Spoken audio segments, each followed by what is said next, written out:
Every election year has its characters. This one, I think, has more than most. This year, part of the country is having a really good, exciting time, and the rest of the country is having a often hilarious and often alarming time getting familiar with the cast of anti-establishment Tea Party folks who have beaten the old guard Republicans in this year's primaries. But of the crop of, let's call them characters, in this year's elections, there is one Republican candidate who is in territory so uncharted that it makes me want to learn a new word that means more uncharted than uncharted. The candidate's name is Jim Russell. He is the Republican Party's nominee against Congresswoman Nita Lowey in New York's 18th district, which is just north of New York City.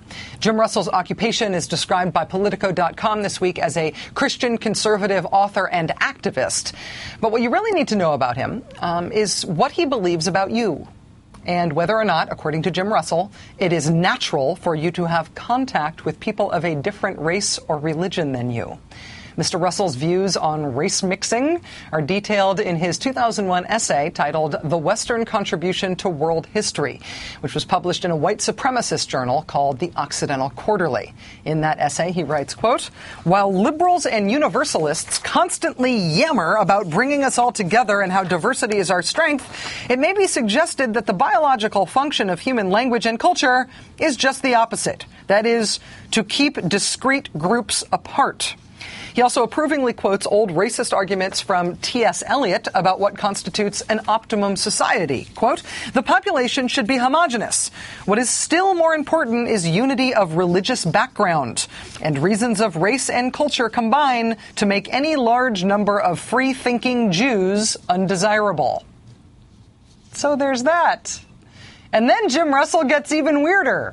So weird that I tried sort of practicing today and found that I was unable to read the next excerpt without losing my composure. And so I enlisted our dubious racial allegories correspondent, Kent Jones, to read it for us.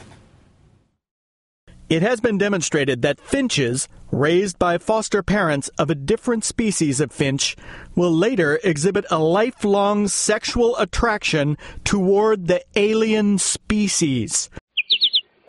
One wonders how a child's sexual imprinting mechanism is affected by forcible racial integration and near continual exposure to media stimuli promoting interracial contact. Yes, finches, the birds, and interracial contact.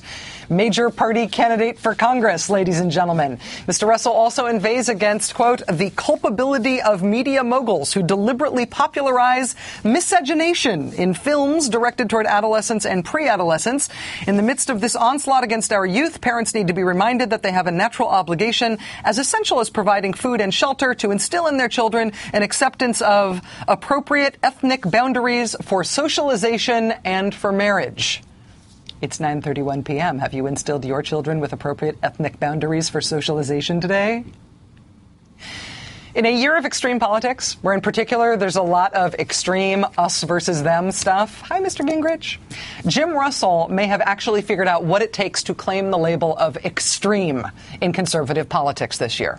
The Westchester County Republican Party says it is doing all it can to get Jim Russell off the ballot, even though he is their nominee for Congress. The state party's director of communications, in fact, openly called Jim Russell a racist and a kook. It should also be noted, however, that that same Republican Party guy who called Jim Russell a racist and a kook also said that the New York Republican candidate who sent out this email to his friends and supporters, this email photoshopping the president and first lady to look like a blaxploitation-era pimp and prostitute, the same New York State Republican Party spokesman denouncing racist Finch guy Jim Russell as a racist, said of the New York Republican candidate who sent this out, quote, "The New York Republican Party fully supports Carl Palladino and stands behind his candidacy 100%. 100%. So now we know, I guess, where they're drawing the line this year.